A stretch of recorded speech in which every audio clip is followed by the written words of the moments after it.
Welcome to the regular meeting of the Historic Preservation Commission. It's June 25th, 2012, a little after 2 p.m. The first agenda item is roll call. Commissioner Morgan. Here. Commissioner Tufenken. Here. Commissioner Bartanian is not here. And Commissioner Vidor. Here. And Chairperson Share. Here. Item number 2, the agenda for this meeting was posted on or before Tuesday, June 19th, 2012 on the bulletin board outside City Hall. Item number 3 is the approval of the meeting minutes from May 24th. Are there any comments or revisions to those? The only one that I noticed was the item number 2, where we were correcting the date. We were actually correcting the date from Tuesday, December 6th, 2011, rather than May 16th. Oh, you changed We it changed that prior back to. because we had moved, the meeting was held on a different day of the week, Oh, I see. so we just kind of Just moved shifted it for the Okay. calendar period. So- Then that's all that I had. So with that, you'd like to take roll call? Motion to approve. I make a motion that we approve the minutes for the May meeting. Commissioner Morgan. Yes. Commissioner Tufenken. Commissioner Vidor. Yes. And Chairperson Share. Yes. Okay, and item number 4 is oral communications. I don't believe we have any cards that are non-agenda topic related, so we'll skip over that. Number 5, comments from commissioners. Announcement. Okay. Hi, I have a brief announcement. I would like to let the public know that on July 1st, Sunday, 2012, from 4 p.m. to 7 p.m., the public is invited to an opening reception for an art installation in the Adams Square Mini Park Historic Gas Station. The installation is called The Words of American Patriots. For those of you who haven't been to Adams Square, the gas station is at 1020 East Palmer Avenue, and it's at the corner of Palmer and Adams Street. And this installation, The Words of American Patriots, features about 60 individual panels that were contributed by professional artists, government officials from Glendale, students, and Adams Hill residents. And each panel includes one word from the writings of the American patriots. And this installation, which is the first of its kind at the gas station, is going to be on view from the opening reception on July 1st through August 29th. And this was organized by a longtime Adams Hill resident, Michael Sheehan. He's also an artist himself. For those of you who weren't familiar with the gas station, it dates from 1936 and is one of only a few pre-World War II gas stations in the greater Glendale area. So as an Adams Hill resident, myself, I'm very proud that we're going to have this art installation at our historic gas station. That's Sunday, July 1st, 4 to 7 p.m. And since the gas station is on our list of potential Glendale registered new designations, perhaps we could solicit a volunteer to write a nomination at the event. Good idea. If we, Yeah, that's a great idea. since they're already interested enough to be there. So. Okay. Any other comments? No. Okay, then we move to item 6, old business. 6A is return for redesign, rehabilitation of the garage at Verdugo Adobe site. Okay, I have a quick presentation. This is a project from the Community Services and Parks Department, and Emil Tadavosian's in the audience if you have any questions. But we just wanted to first show you the project. To refresh your memory, we're at the Verdugo Adobe in the small park that surrounds the Adobe. And last December, the Commission saw this item, and there were several components to the proposal that you approved at that meeting, and then you asked to revisit some of the aspects of the design of the garage. So just as a reminder, this existing non-historic, obviously non-original trellis structure is going to be removed. And the goal in doing that is to free up some open space so that weddings and other events that are held at the site will have a little more space to operate. The fountain is going to remain as a feature of the new plaza there.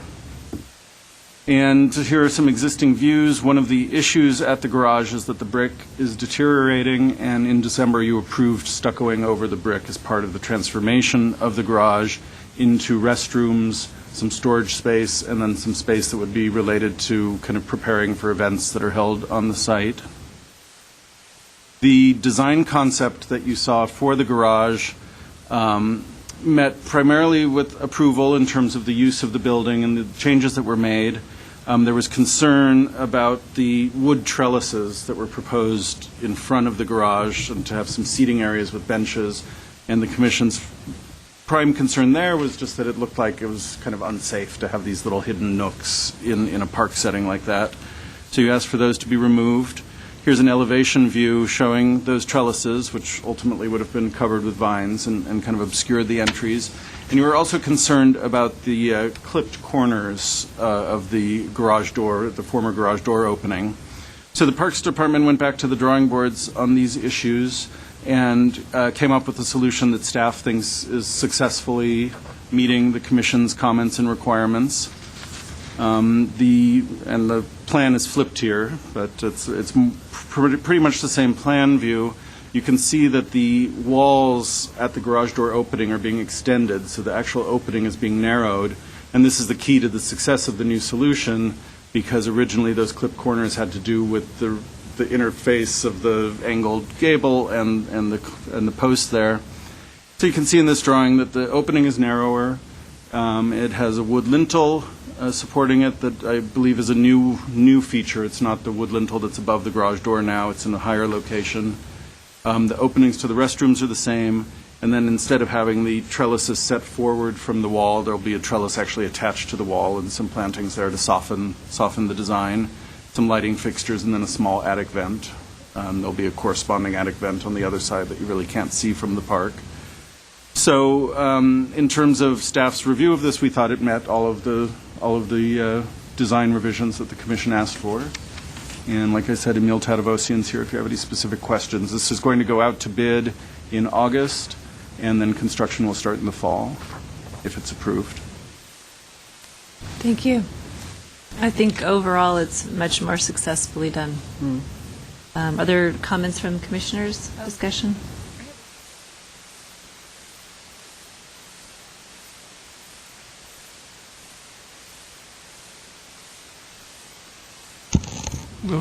Members of the Commission, we anticipate replacing, thanks, Jay.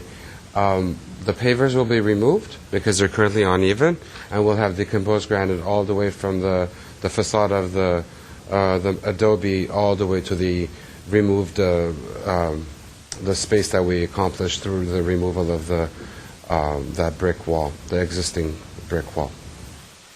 So it's going to be decomposed granite all the way to the other side. On the back side, there is the slide to the left indicates some landscaping and a tree. So basically, the DG goes all the way back to the driveway, to the back of that. My pleasure. Thank you. The questions? Go ahead. Just before I ask my questions, just since Caroline brought that up, it's a good topic.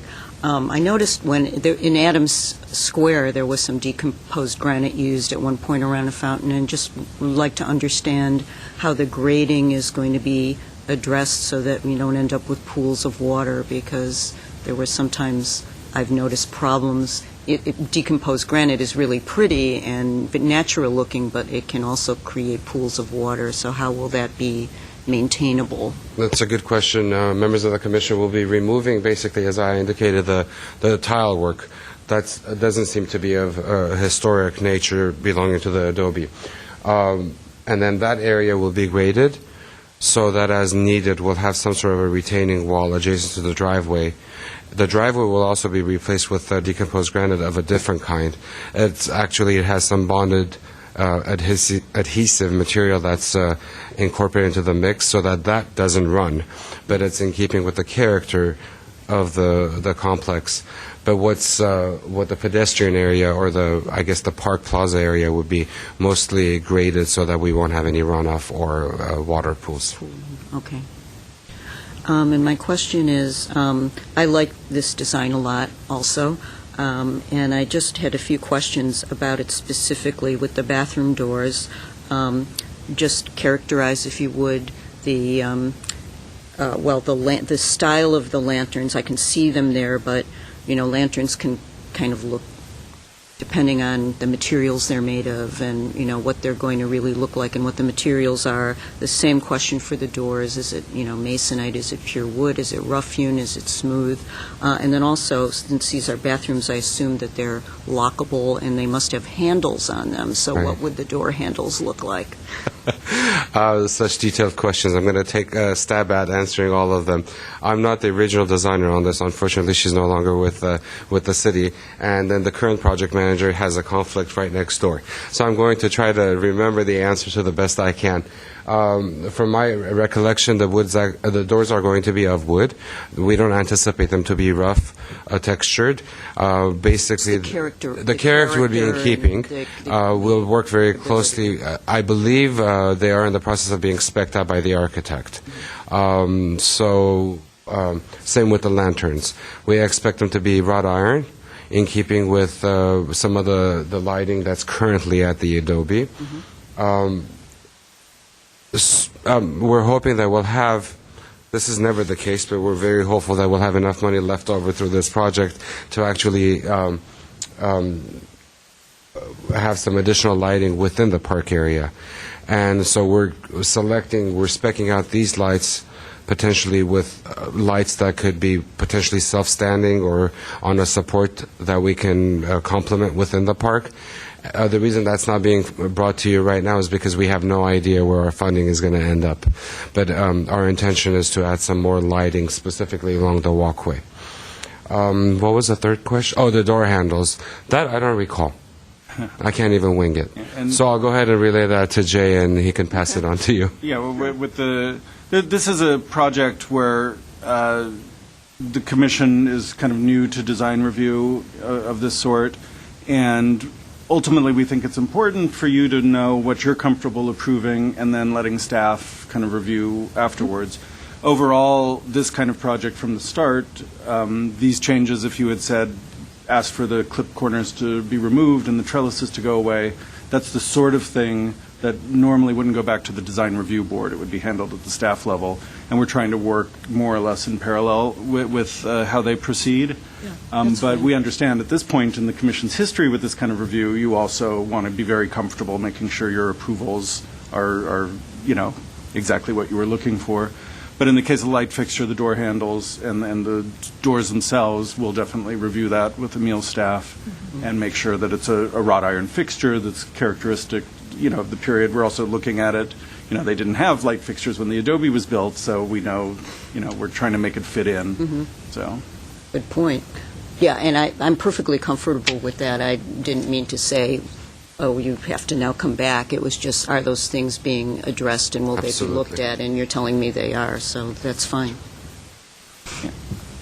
Thank you. My pleasure. Thanks So, very for much. example, One question. The stucco, the plaster that's going to be on the garage itself, is it going to mimic the Adobe? Yes, It will be. that's the intent. Okay. It'll be a smooth finish stuff. Yes. That's it. Thank you.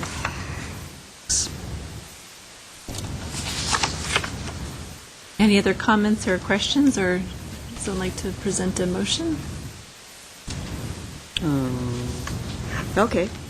I move that, there is no pre-written motion, right? I move that we accept the amendments to the garage redesign as presented in this package. I second. Roll call? Commissioner Morgan, Yes. Commissioner Tupankian, Yes. Commissioner Vidor, Yes. and Chairperson Shah. Yes. Thank you. Next on the agenda is 6B, Right. consideration of commissioner-generated proposals for future discussions. Jay? This is your chance to, we haven't moved Agendized anything forward on the agenda. I did want to get a little clarification from Commissioner Vidor about the infill idea. Was that specifically to just add better photographic examples to the guidelines? Well, that was my intention. I didn't think about just reopening the topic to get too complex and deep into it on infill, because there's really, infill is such a case-by-case thing, and it's so hard to characterize define what's appropriate infill.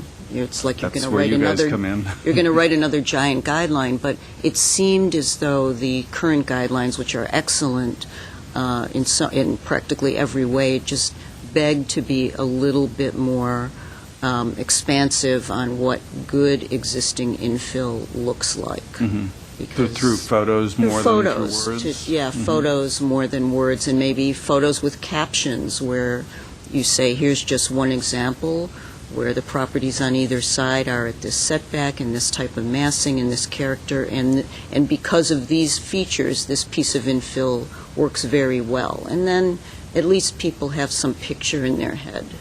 Because I think there's such a vast interpretation in people's minds about what infill could or should be, that, to show, there are a couple great modern houses, well, at least one I can think of, that's contemporary in the middle of a Spanish colonial area that's really, to me, really fits the definition of infill. And it would be nice to see a picture like that, because we're not always talking about faux old. In fact, we're hopefully not talking about that. And if we have pictures of contemporary or other styles that work in a historic neighborhood, that would be great for people to see. Yeah, and the issue of changing the design guidelines, I believe, Tim Foy, that we'd have to go back to council with any changes to those?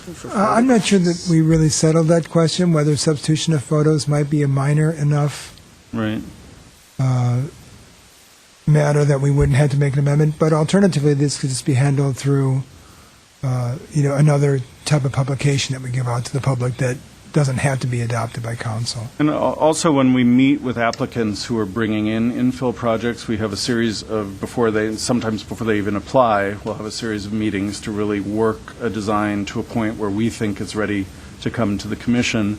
And during those meetings, we often will bring out photographic examples from style guides and other sources to kind of help them visualize some of the ideas that we're talking about back and forth. So I think in that way those things will work themselves out. But I wanted to check with you. The note here says to talk to the city attorney about how easy it is to amend the guidelines. Now that I know that it's specifically photos, we'll definitely check in and see if that's something we can do. There's also the danger of having too many things where it looks like we're prescribing certain designs that might limit some people's imagination. So I think it would have to be very clear that these are examples and not limited to. Sure. Well, and I think at the time when you're speaking with applicants, Jay, like you mentioned, that's really the time to go over examples and some of those photos, maybe even more importantly than in the guidelines themselves, because you're never going to be able to capture every instance from a residential, commercial, each different neighborhood in photos, that they might be more confusing than anything.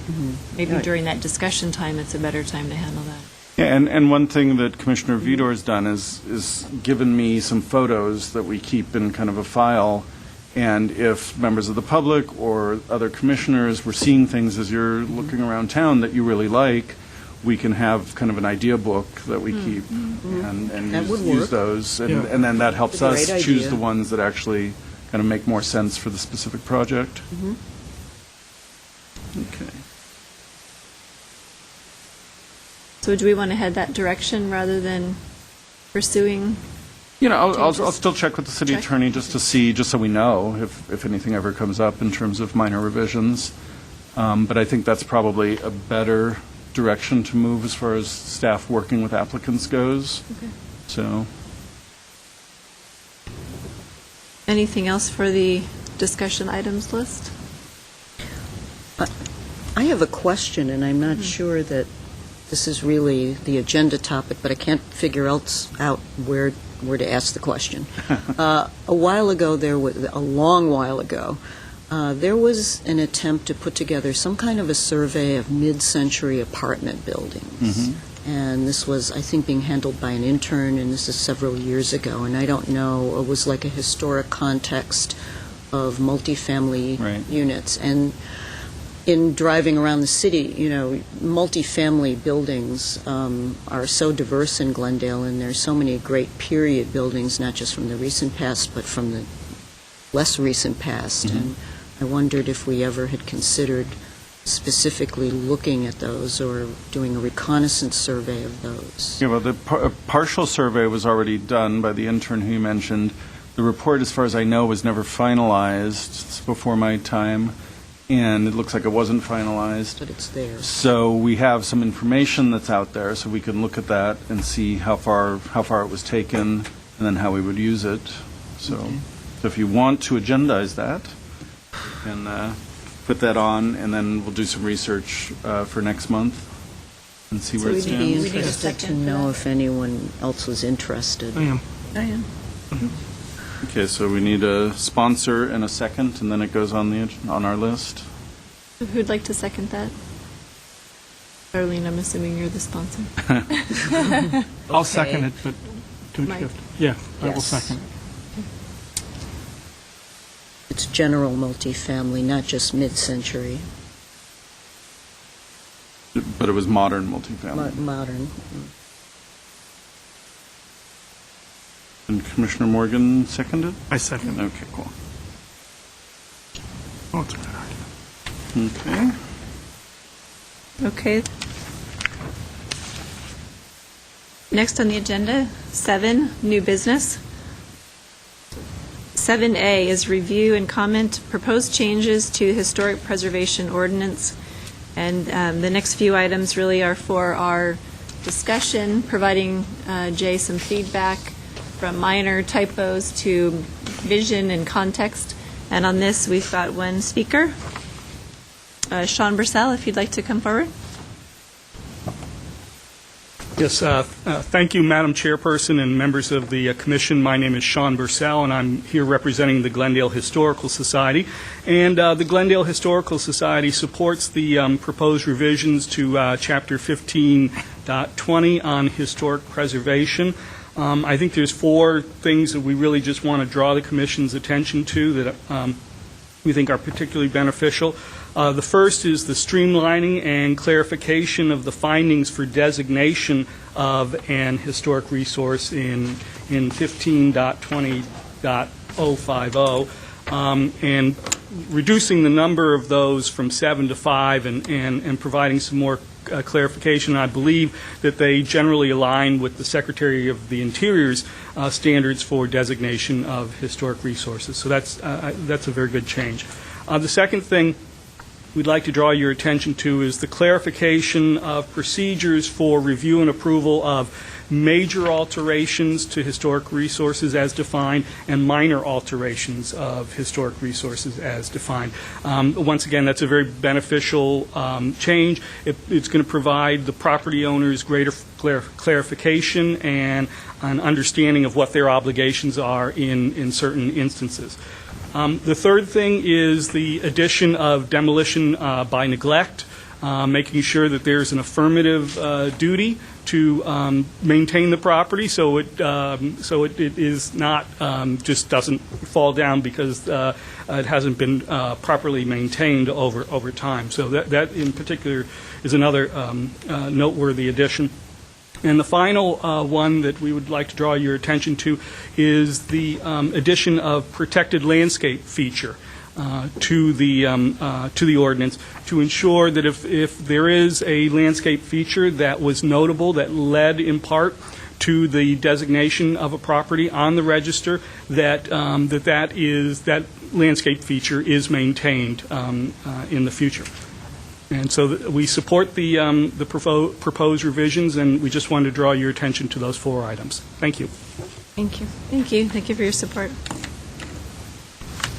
So I think the best way maybe to go through this is really just kind of section by section and see if people have comments or feedback that we need to provide? This is our last chance to review this before it would go forward. Not necessarily, but if it's as streamlined as we can make it, just to explain where we're going to take this, we're going to incorporate commission comments and comments from the public as applicable into the document, and then we're going to bring it to the city attorney's office as well as to the State Historic Preservation Office. We're not allowed to make changes to any preservation ordinances without their approval, or we could lose our CLG, Certified Local Government status. Mr. Bursell has already told me offline that they have found a few typos, and I need that kind of feedback because I've already caught a bunch from the document that you're looking at, so I know there'll be more. And we want to get this as close to, if perfect is the right word, before we send it out for city attorney and SHPO. So yeah, so big picture, small picture. I've got a red pen ready to go. Just so you know, I've already changed the index and brought that in accordance with the new section numbering that we have. And so we can just go down section by section. If you have any questions about why we've chosen certain terms, words, or ideas, or if you have anything to add, we'll just see where we go. Okay, so first section is purpose.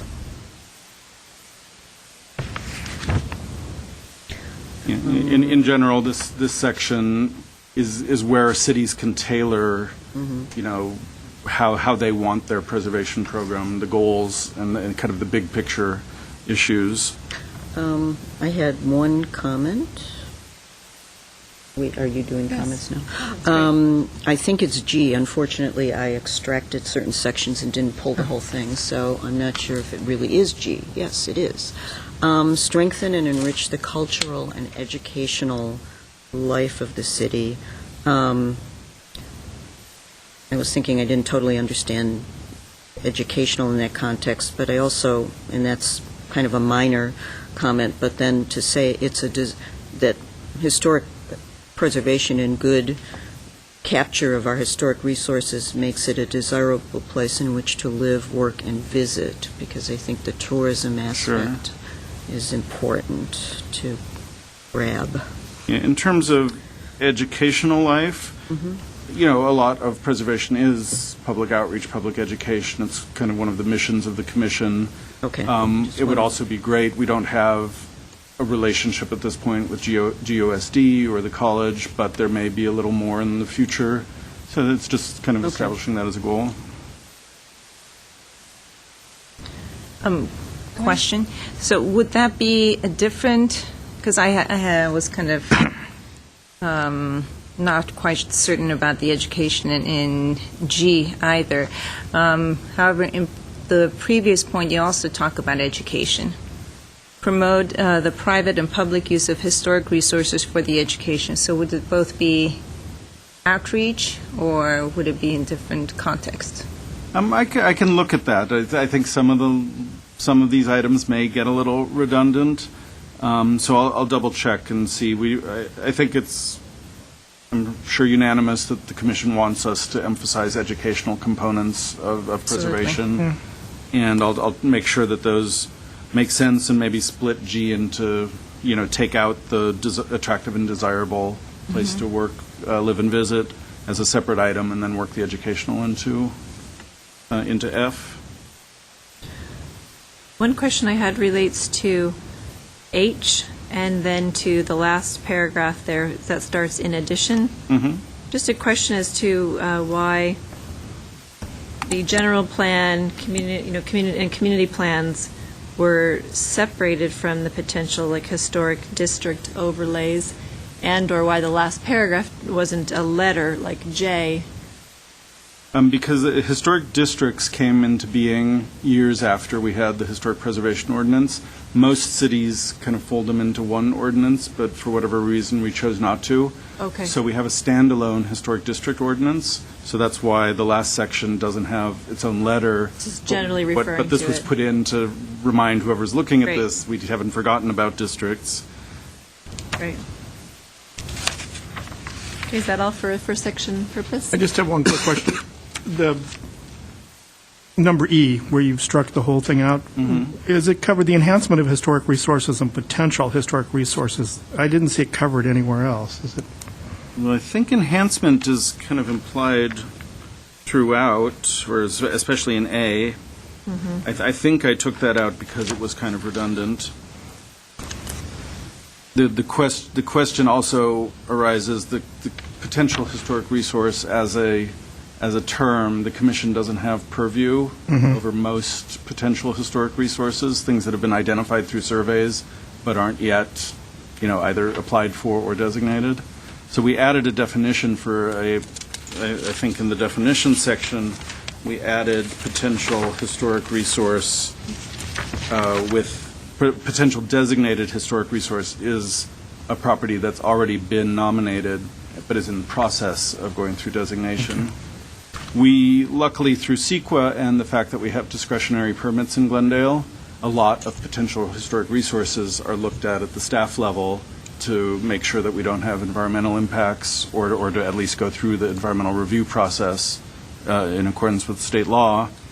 So we do get some coverage of those potential resources just through CEQA. Okay, should we move on? So let's take the next two sections, authority and definitions. In terms of authority, the Historical Society noted that the wording of this seems a little strange.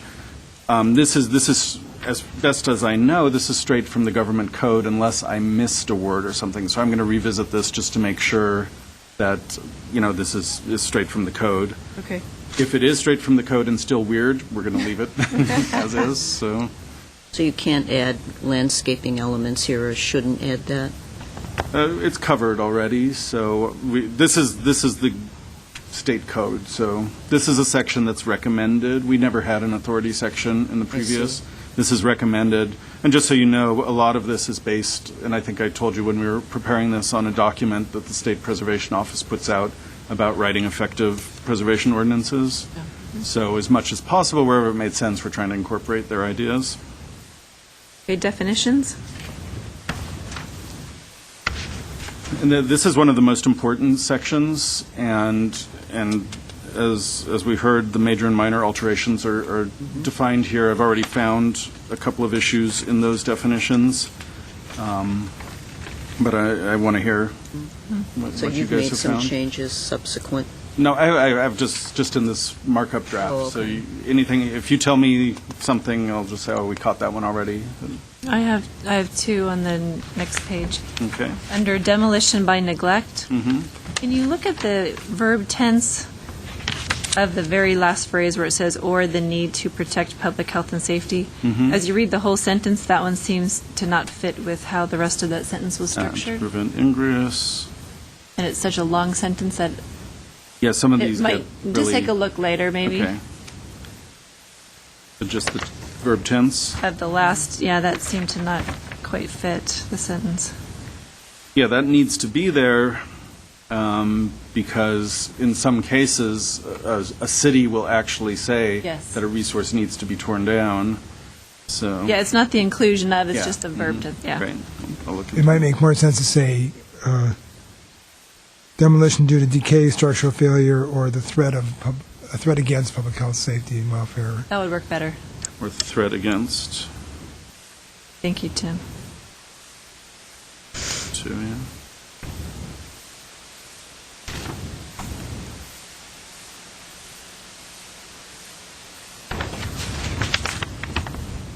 Okay, if you want me to walk you through with the major and minor alterations in particular, this is where we took the thresholds that apply for design review in the city, and those were never stated in the preservation ordinance, so we wanted it to be very clear what has to be heard by the commission and what staff has the discretion to approve or to choose to send to the commission. And that's a really important point. The director of the department always has the authority to send something to the commission for whatever reason.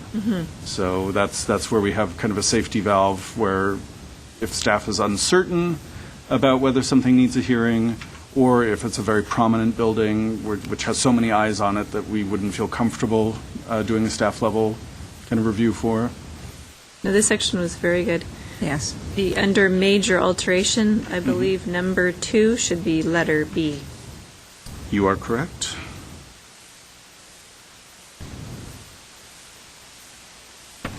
Oh, yes. Yes. All right.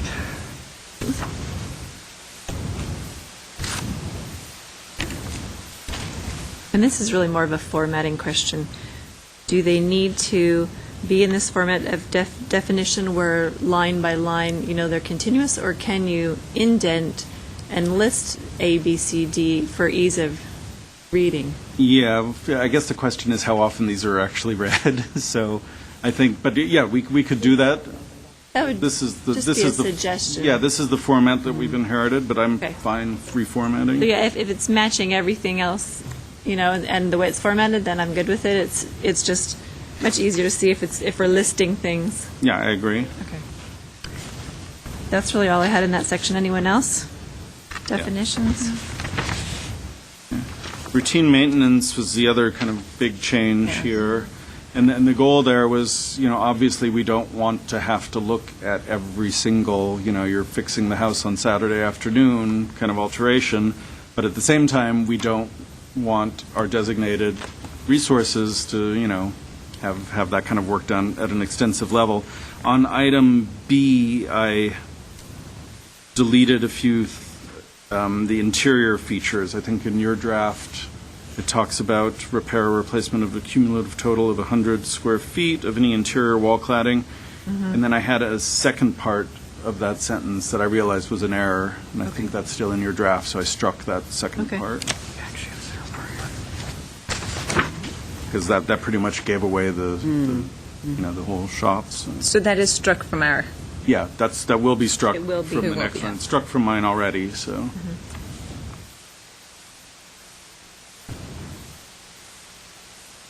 Any other feedback on definitions? just wanted to say that I really appreciate expanding and adding these new definitions. I think it's probably very helpful. Yeah, I think this is this will be one of the most helpful things of the whole Or- kind of yes. exercise. I extracted what was of concern to me, so now I'm going to have to find it. But on routine maintenance and repair, you mentioned the replacement of windows and door glazing. And I think you call out significant windows and doors specifically, so things that are actually called out in the staff report. Yeah, if there was a stained glass window Okay. or some kind of decorative treatment that's where we really have to be sure when we're looking at staff reports that we're calling out all of the features. We've tried, we can't include everything. We're always going to miss something. So we say including but not limited to, and then we have a list. But for things that you think are really particularly important, if you're reviewing a staff report that doesn't include the stained glass window that's obvious when you're looking at the place, we definitely need to bring that in. But windows, let's say you have 10 regular identical windows on the public right-of-way that are, significant to the character-defining features of the house, but they wouldn't necessarily be called out because they're just windows, they're not special windows. Those would be applicable to this section, too. All window replacement is a minor repair. Okay, So that's always going to be reviewed. Okay. This is just for replacing broken glass. okay.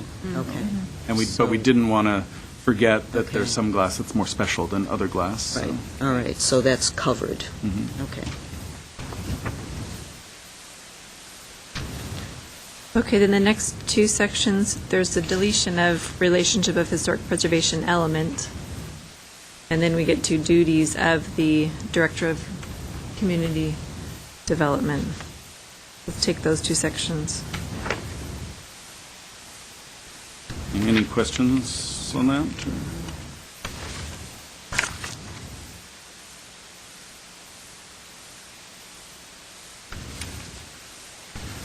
The only question I had related, again, back to the historic district overlay, when you get to letter C, City Council shall conduct public hearings and render decisions on. You wouldn't add it here because, again, it's covered in a It's covered completely in different the document. district Right. ordinance, yeah. Okay. And Mills Act as well is in that location, too, then? Yeah.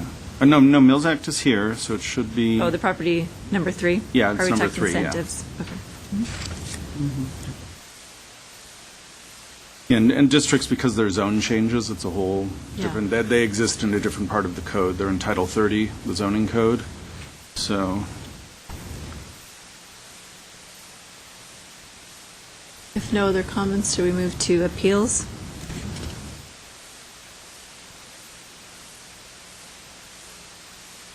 So is this a serial, we make a decision, and there's an appeal to the Historic Preservation Commission, but then there would be a planning commission and a city? no, just city council. Design review decisions are appealed to city council. Okay. Staff decisions are appealed to Preservation Commission and Okay. and then potentially to city council. So there's after only that. one appeal cycle, you don't go through serial appeals on anything? Okay, I just didn't totally understand that. Yeah. Okay, I'm fine. It's theoretically possible that something could be argued appealed under Section A to the commission, and if someone doesn't like that result, it could be appealed again to the council. Yeah, a staff decision can be appealed twice, a council decision can be appealed once. However unlikely. Okay, next section, findings for designation of historic resources. And this is the other big change, so. And if you'd like, I can explain the fifth criterion. Before we get to number 5, on 3, I know we, made some major changes to the section. Does it make sense to add where it says the proposed historic resource embodies the distinctive and exemplary characteristics? Because as I read it, I got to thinking, well, someone could say it embodies any Yeah, characteristics it's of this All architectural style. Spanish colonial have therefore- this feature, yeah. therefore they're distinctive to that style. So That's a maybe we great should point, add the yeah. word exemplary back in. And I didn't know if you also wanted to add in front of the word style, architectural style, or is the style meant to just be very open-ended? This I took from the National Register, but this is Oh, where we okay. have the opportunity Okay. to tailor it. So I think that's, if the commission agrees, I think that's a good addition. Mm-hmm.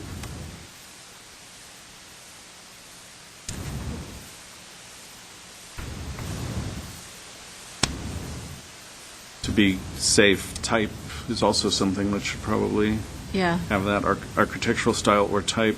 I'll word that out. I'll figure that okay, out. that'd be good.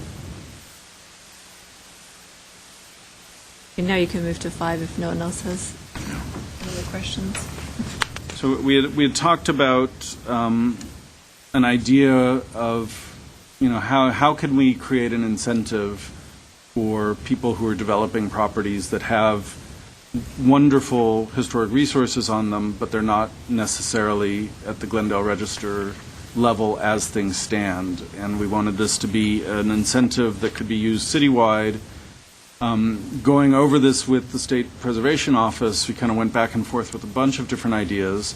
Some cities have done similar things, and their advice was to keep the language as broad as possible, but for the commission to invoke that criterion only in situations where the commission sees a great benefit to the city, sees this as a project. So it wouldn't necessarily be limited to an incentive-based, I have a craftsman house from 1922, I want to build a small apartment building, therefore I want to demolish the craftsman.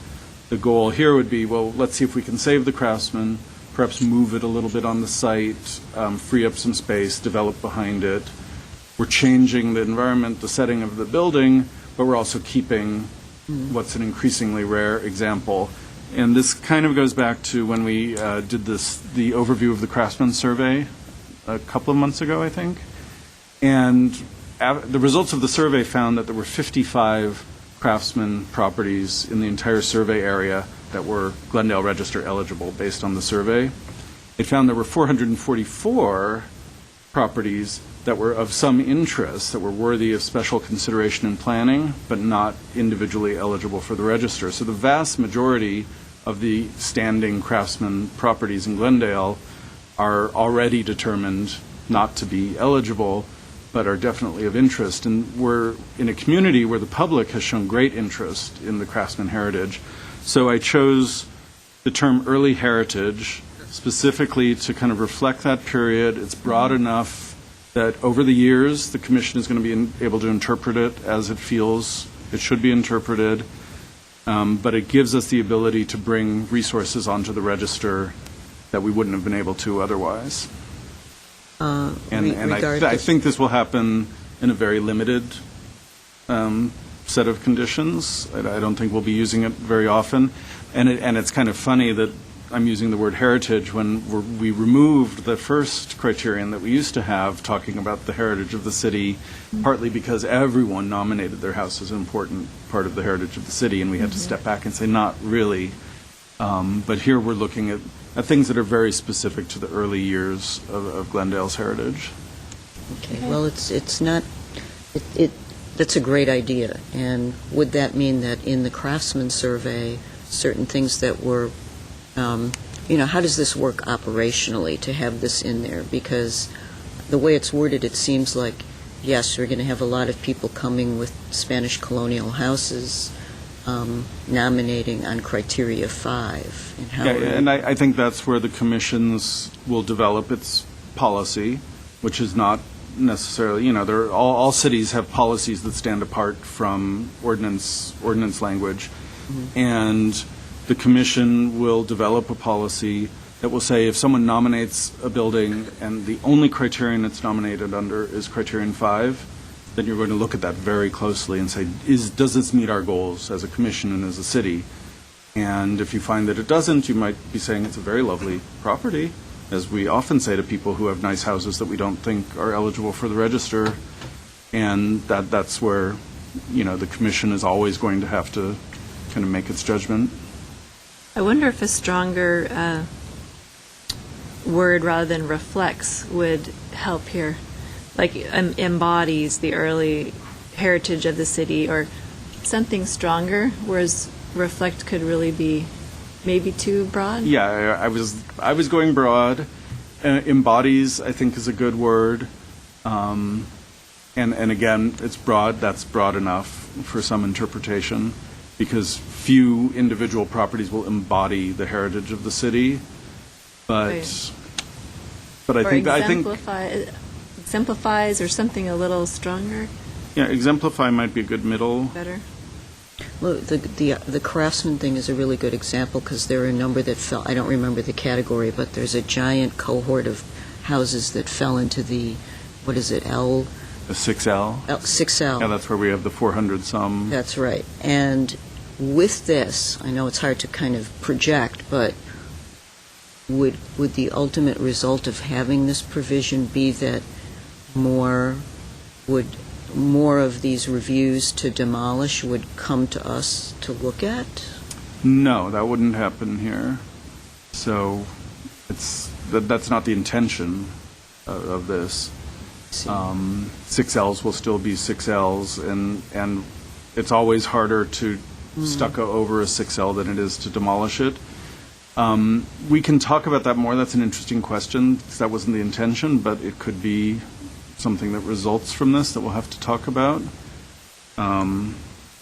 Because this is more a proactive thing than a reactive thing, and we're not going to be able to bring every craftsman proposal for demolition to the commission realistically. What we're hoping to do is work with applicants to offer them another opportunity to rethink, is demolition necessarily the best situation? This also could be of benefit for properties that were 6Ls that have low integrity or moderate integrity, where if someone is saying, well, I'm really interested in the Mills Act, and I'm going to be able to do all of this work to really bring this property back, that could be something where the commission sees, okay, there's a strong benefit to the city in this. Would it be, in some cases, it could even be brought back to a status where it would, on its own, meet the criteria. A lot of houses in Los Angeles have had their stucco removed, and what they find is that the original clapboards are not actually all that bad underneath, and so that's a true restoration back to its earlier appearance. And we may have opportunities like that, where this, until we know that what's under the stucco, we're not going to be able to say for sure, but the commission can use that as an incentive to increase restoration, not just the development of a parcel.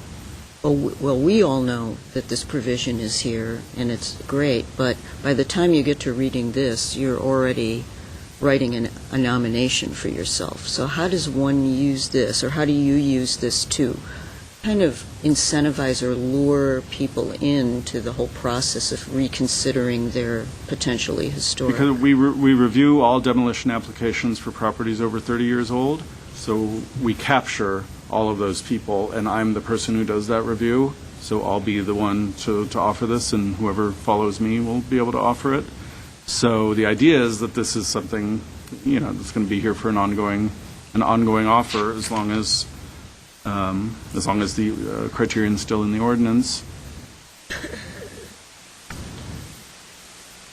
Anything else in that section? Should we move on?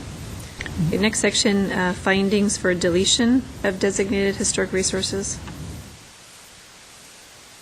And this section has always been in the ordinance. The main change here was that we defined demolition by neglect, which was not in the definitions earlier, and we included here, just so the commission knows, cities around the country, this is the thing to do. It's very important to have this here. If we ever got to the point where we had a case, it's very, very, very difficult to prove demolition by neglect. But without this, we have less standing if we got to that point. I think we're lucky in Glendale that we don't have an antagonistic relationship with most property owners of historic resources, because we require owner consent, and then everyone purchasing properties knows that it's designated, so they know what they're getting into from the beginning. In cities where you might not have owner consent, you get a lot more contentious issues and a lot more cases of demo by neglect. Okay. Next section, procedure for designation or deletion of historic resources. The big change here is that we added the potential for City Council, through a supermajority, 4 out of 5 vote, to designate a resource.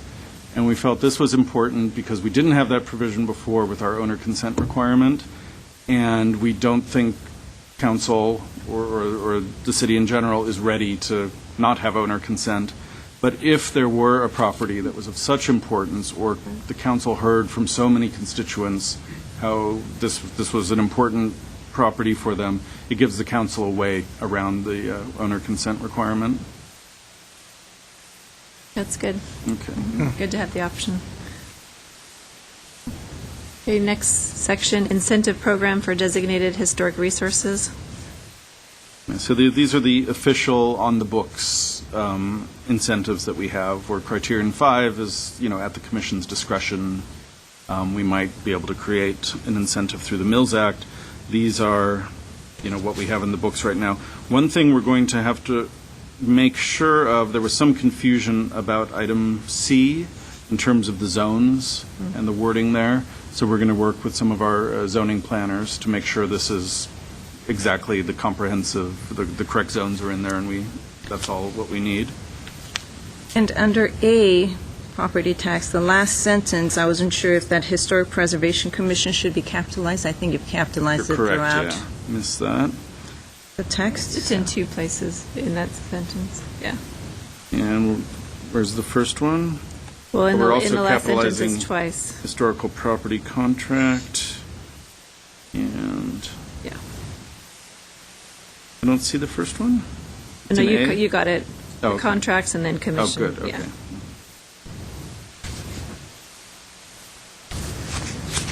Anything else? Then let's go. And the other thing we added there that wasn't there is that the state historical building code applies to our designated buildings. That's important. The next section, permit required for demolition, moving, or major alteration of designated historic resources. And because we clarified the definition, we didn't have to make huge changes in this section. I have nothing there. Anyone? Okay, next section, permit required for minor alterations of historic resources. Yeah. I had the wrong department in there, so we changed, the third line, Director of Community Services was in there. So that was Okay. changed to Development. Good. And we added a he, she, and director, a few just grammar changes in there. I had a question under letter B, A, where it says replacement of doors. Should it be doors or windows?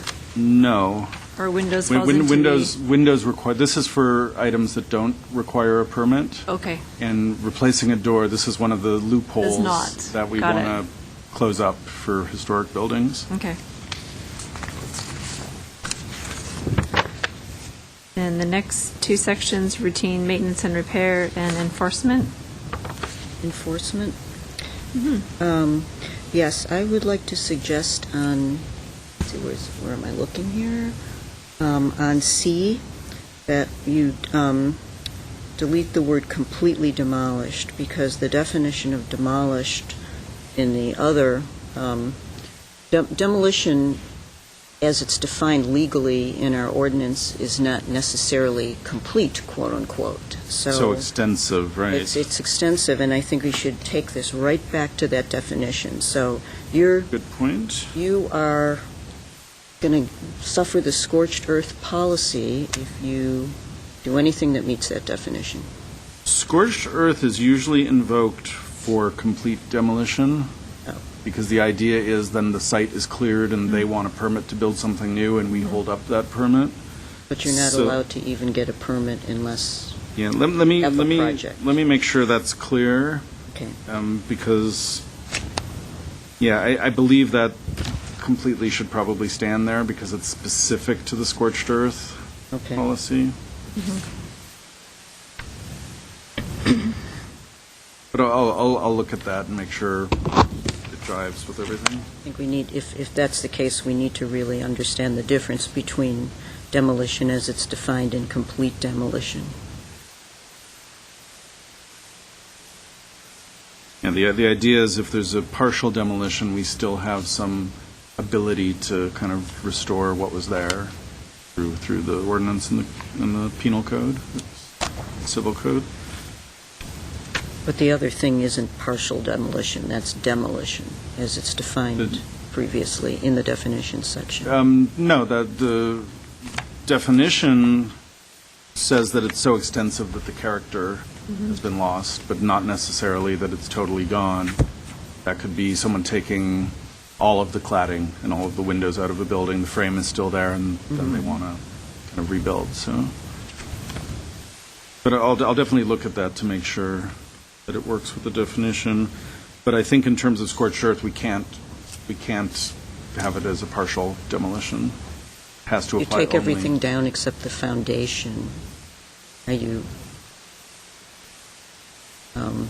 is there an enforcement issue there, or is that considered partial demolition? That would be complete demolition, I That would be think, complete yeah. demolition. So, Okay, The good. building's gone. But I'll building's gone, definitely it's look at gone. it and make Okay. sure that, and the attorney will also check it out.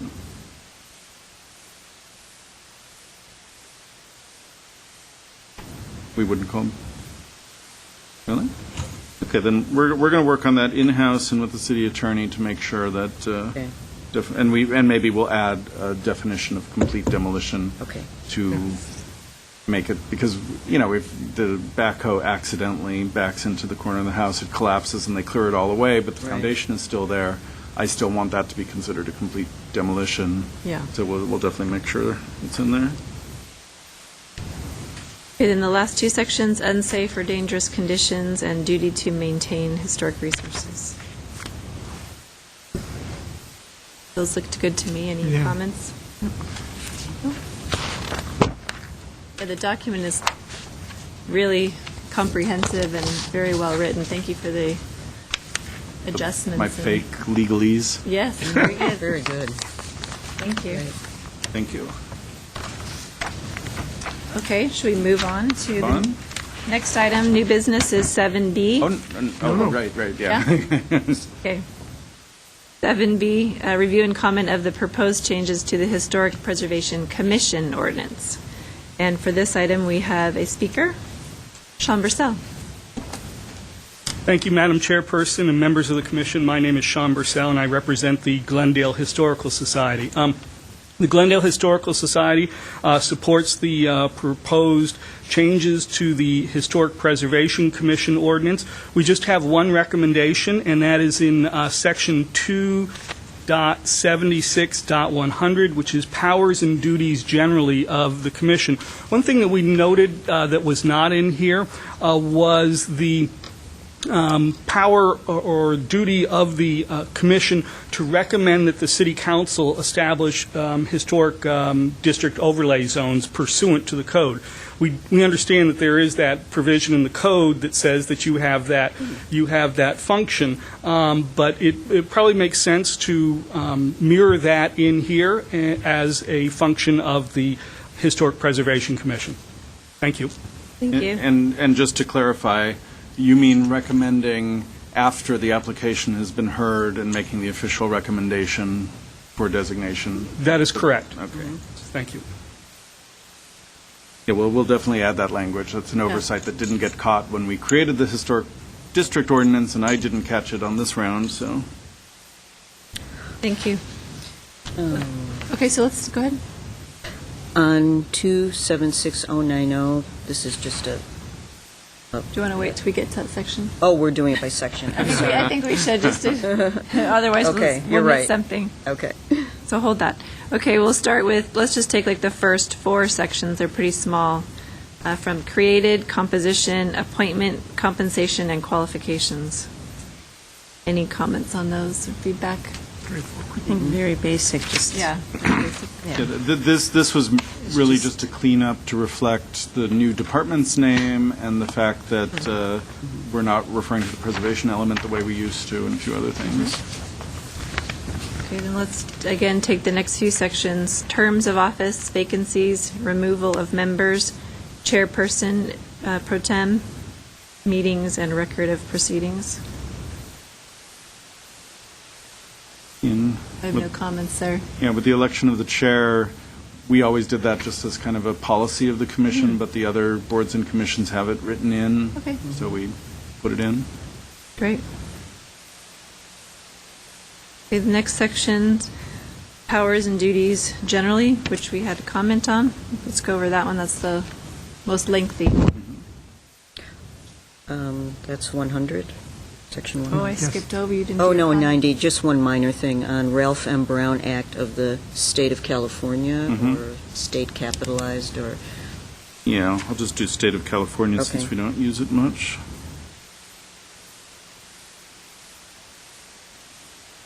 Good comment. Okay, powers and duties generally.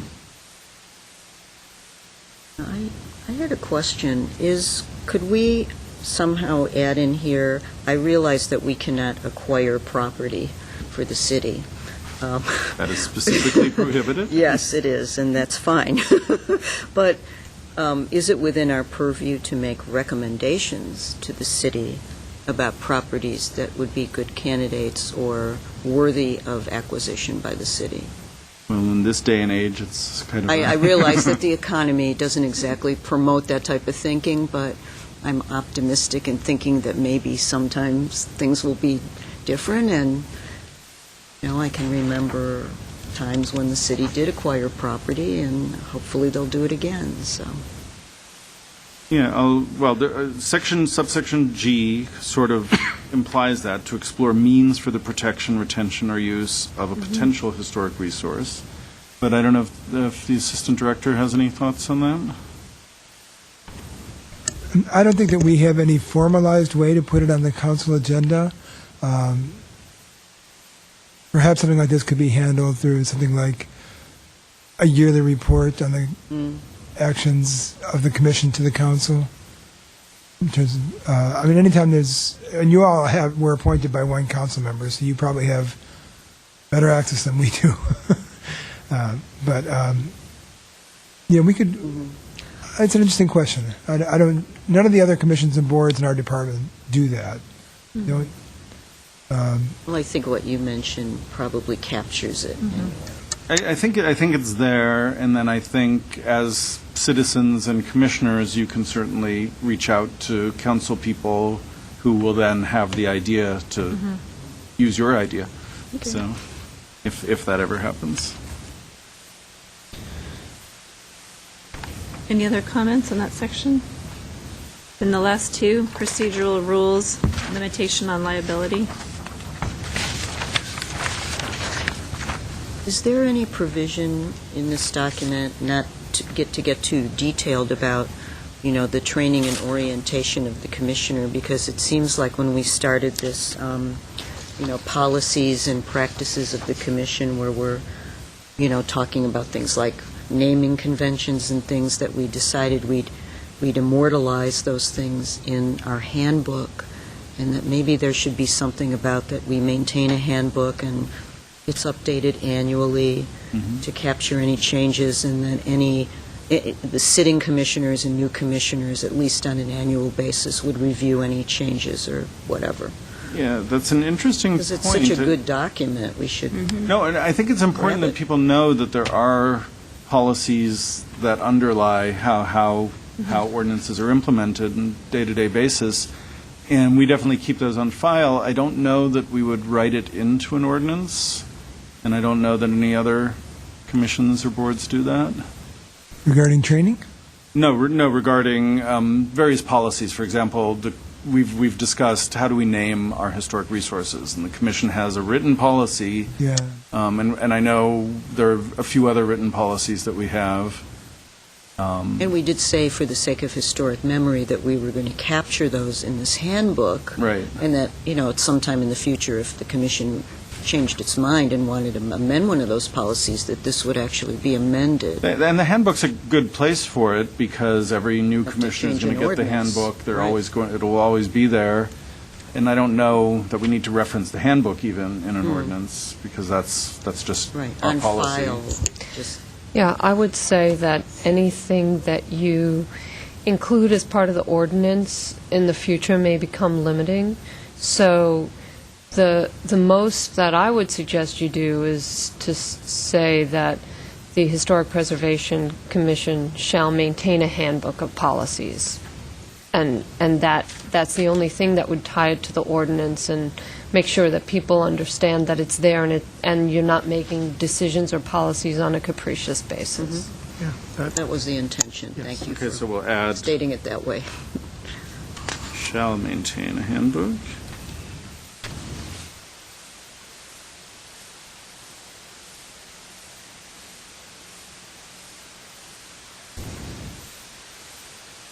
So we'll have something, and we'll maintain a handbook that includes its policies.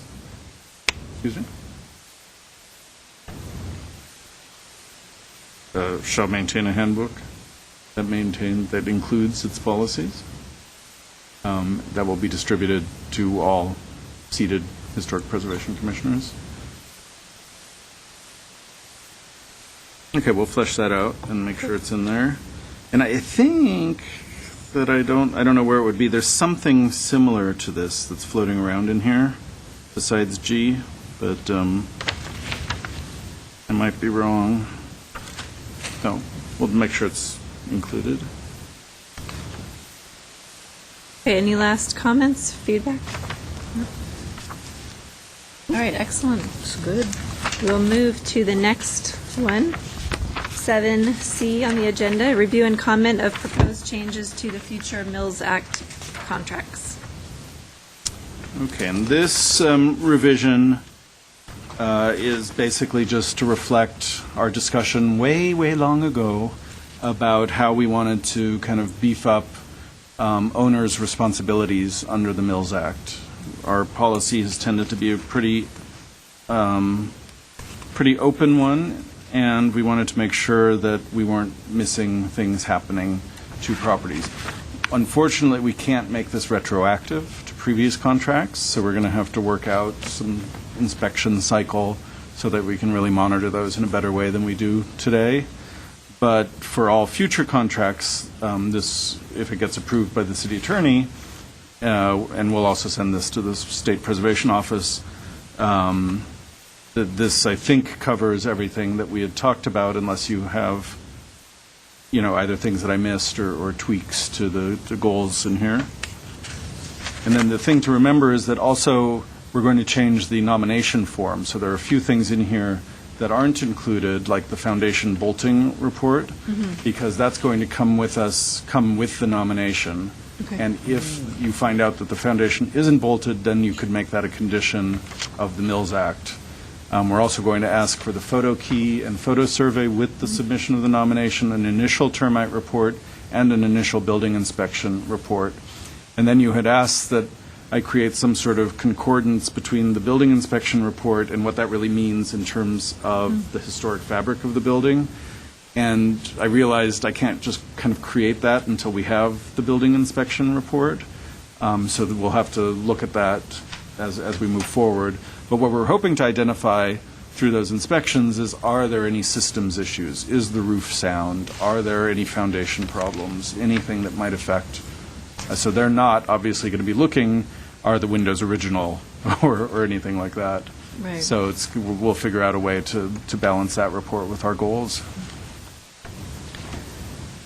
This document looked very good overall. Just one comment under the new section 15, cancellation fee. I believe with the renumbering of these sections, that in your first sentence, section yes. 11 should be 14. Right. The Historical Society's eagle eye caught that also. Good.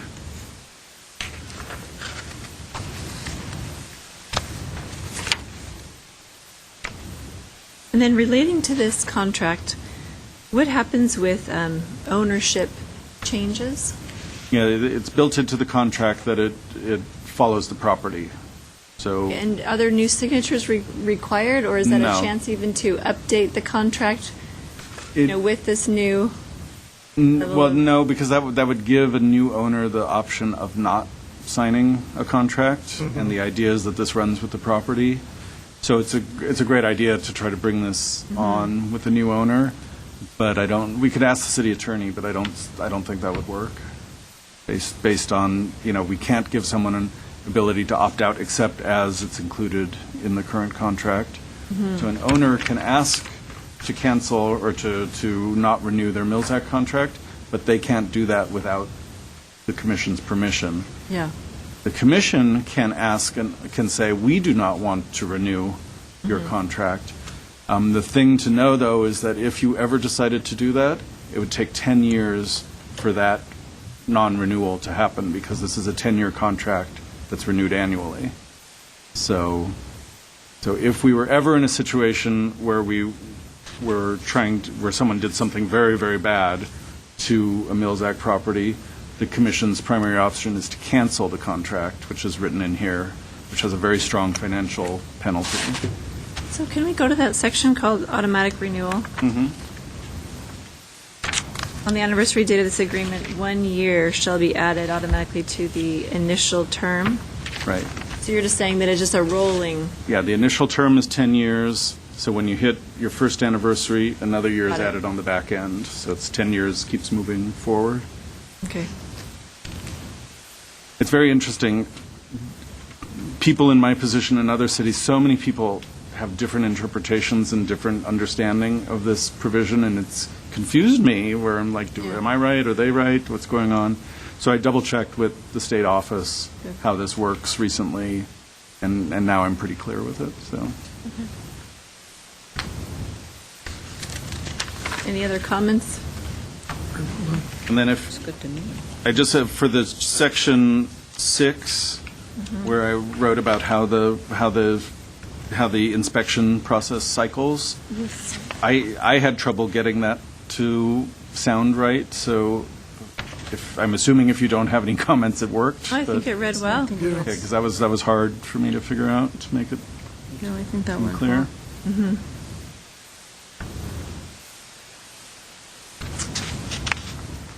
Yeah, very well done. Yes. So this needs to still go with the other ordinances to City attorney, council because it's a contract before we change. start the new Mills Act contract. Yeah. So the goal is to come back to Historic Preservation Commission in July with comments from City Attorney Shippo and any other in-house comments that we have. We'll share all of that with you, and then you'll be voting to recommend it to council. And then if we come back in July, then hopefully we'll get to council in August, Great. or as soon as we can. Thank you very much. Okay. Well done. Yeah. Thank you. Okay, agenda item 8. It's Planning Division updates and informational briefings. 8A is update on the nominations of city-owned properties to the Glendale Register.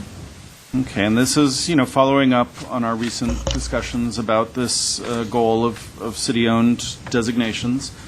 And one of the problems was when I first looked at the Casa Verdugo and the Montrose Library, we didn't talk to the fire department and their joint use facilities between fire and libraries, and the fire department was not comfortable with designation, which pretty much we've respected. Glendale Water and Power also wasn't comfortable with 2 nominations. And given that, I think we still have an exciting and solid list of properties that have been approved by their department heads.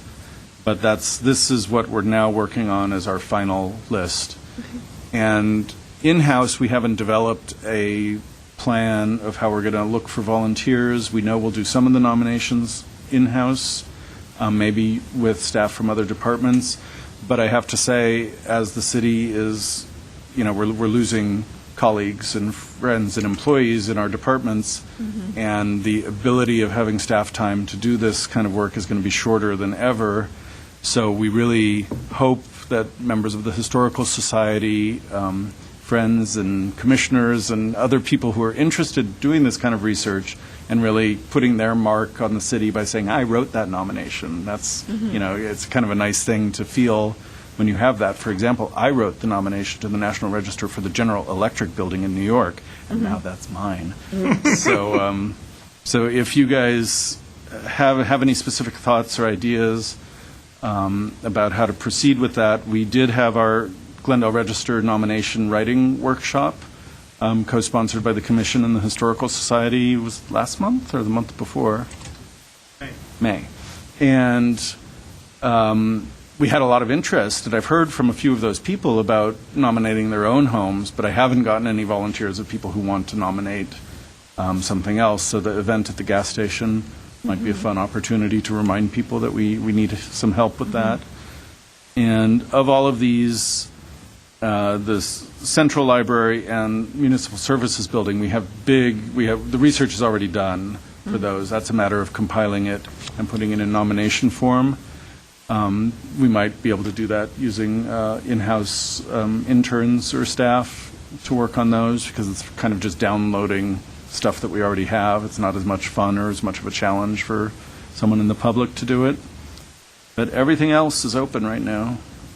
But we'll move forward with this as our list. Go ahead. Well, would it be a good idea, since many of these are public buildings, in fact, I think everything is, to post something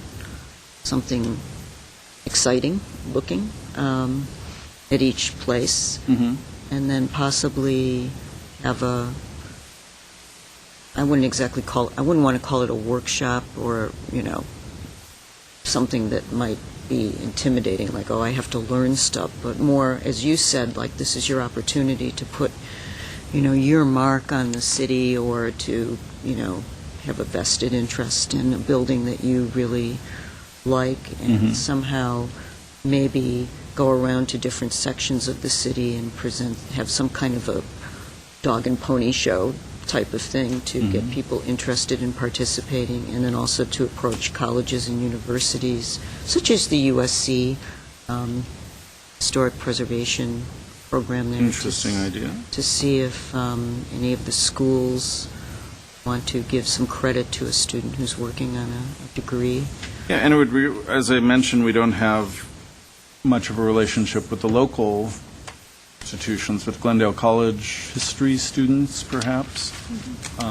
That's definitely something to look into. I don't know, Caroline Tefenkian, if you have any contacts in the educational community, I will definitely explore. right? So, I'll think about that. But how about also having a how-to page, how to write a nomination that we might leave around in libraries? yeah, well, we've updated our research guide, so that's one thing. That's a big step from the old one. So it's updated and has all the newer resources available. It hasn't been distributed to the library yet, so we can definitely do that. We can talk to, we can't just go and post things, but we could certainly talk, especially at the libraries where you kind of have a built-in kind of clientele that some of whom might be interested in something like this. Maybe they would put something up. Well, I guess what we could do is if the commissioners want to really, we've talked about this, but we've never really said, okay, how's this really going to happen, except kind of wishful thinking. So if commissioners want to come back at next month's hearing with really firm ideas, perhaps volunteering yourselves if you're interested, and then we'll work at staff level and think, is there a way we could work with GTV6 to maybe have a little card or a little kind of something to just promote the idea that we're looking for people to help with this project, and come up with some creative ideas and get going with it. So. Yeah, let's do that. Let's put it on the agenda for next month. And Yes. we can come prepared.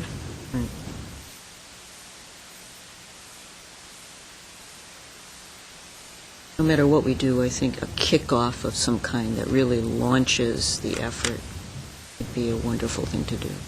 Yeah, it'd be great if we had some people who had committed to it and then have some sort of celebration. And certainly when it happens, we can do something. Now, the updated research guide, will that be online? Yeah, there's like one hyperlink. It's one hyperlink away from Okay. being up there. So.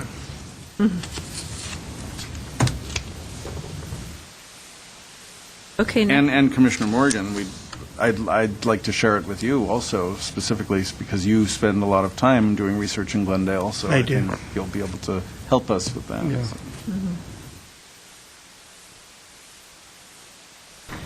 okay, the next agenda item, 8B, update on ongoing environmental review cases. And this is just an update about how CEQA kind of plays into what we know about the standing resources in the city that aren't necessarily on the Glendale Register.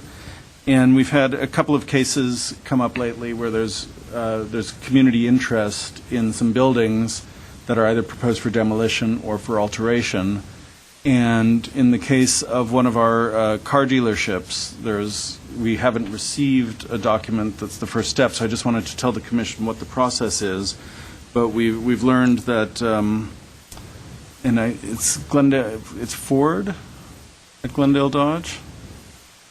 Yeah, there's a dealership change on Brand Boulevard, and one of the dealerships that is currently Glendale Dodge has a small showroom that was identified in a kind of a cursory survey that was done of Glendale's modern resources by the Modern Committee of the Los Angeles Conservancy. And because we have this as a survey, when a building is potentially going to be affected that has been identified by members of the community, we bring it up to the level of, okay, this now needs to enter the environmental review process.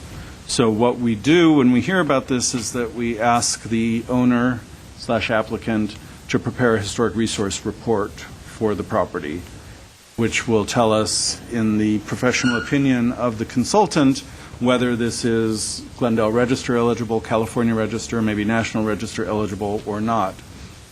We then, use that document to move forward. If the report says that it is eligible, then it's going to move into a higher level of environmental review, which could be an environmental impact report or possibly just a focused environmental impact report. There are, I can't remember, 15 or so categories that are looked at through environmental review. Cultural resources is one of them. Certain big projects will require multiple sections for review. If the only issue is a cultural resource, we might ask for a smaller type of environmental document, which is called a focused EIR. If the report comes back and says the property is not eligible at the Glendale or higher level, that doesn't mean that the community isn't going to see it differently. So through the public process, the public hearing process, the community will be able to find out that the city is moving forward based on having a report that says a property is not a potential historic resource. And if the community comes forward and either working with a consultant or through submission of letters from sources that are qualified to make the determination that something is a resource, that can also then move something up. Even if we have a report that we've accepted at the city level saying it's not a resource, then it will also add environmental review.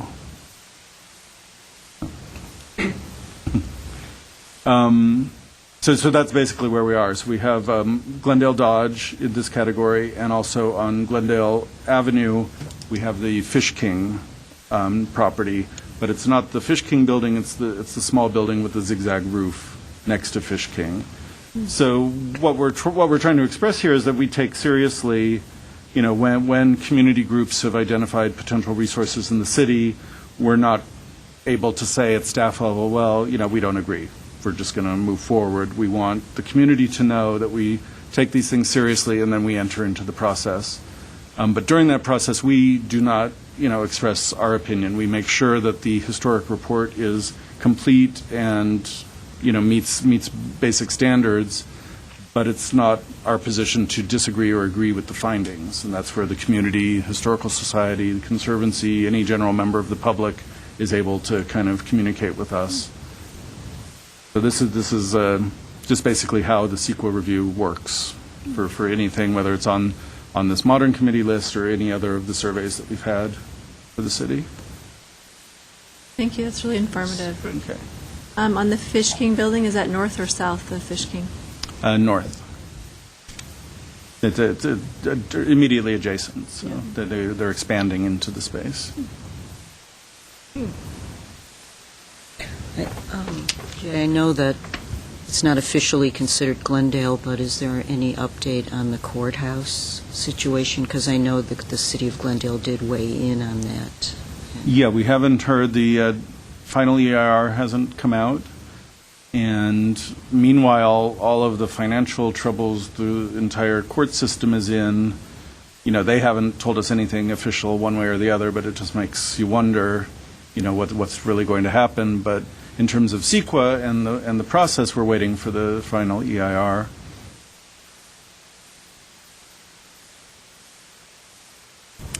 All right, anything else? That's our last agenda item. So with that, we'll adjourn the meeting.